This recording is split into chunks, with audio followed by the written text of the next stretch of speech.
திருப்பதி பெருமாள் தாடையில பச்சை கற்பூரம் சாத்துவது ஏன் தெரியுமா? அனந்தாழ்வார் ஒரு சிறந்த பெருமாள் பக்தர், ராமானுஜரோட சீடரும் கூட. திருமலையில தங்கி இருந்து பெருமாளுக்கு சேவை செஞ்சுட்டு வந்தாரு. தன்னோட கர்ப்பிணி மனைவியோட திருப்பதி மலையின் தண்ணீர் தேவையை தீர்த்து வைக்கிற குளத்தை வெட்ட ஆரம்பிக்கிறாரு.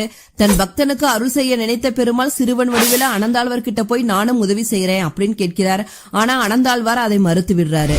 அனந்தாழ்வாருக்கு தெரியாம அவரோட கர்ப்பிணி மனைவிக்கு உதவி செய்யறாரு அந்த சிறுவன். இதை பார்த்த அனந்தாழ்வாருக்கு பயங்கர கோபம் வந்துருது. உடனே தன் கையில இருந்த கடப்பாறையால அந்த சிறுவனை தாக்குறாரு.